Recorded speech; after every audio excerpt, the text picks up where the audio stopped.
اعوذ باللہ من الشیطان الرجیم، بسم اللہ الرحمن الرحیم۔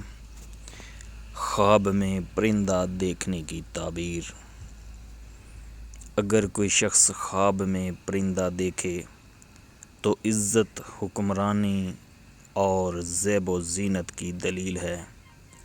اگر تاجر کو پرندہ نظر آئے تو اس سے مراد منافع ہے۔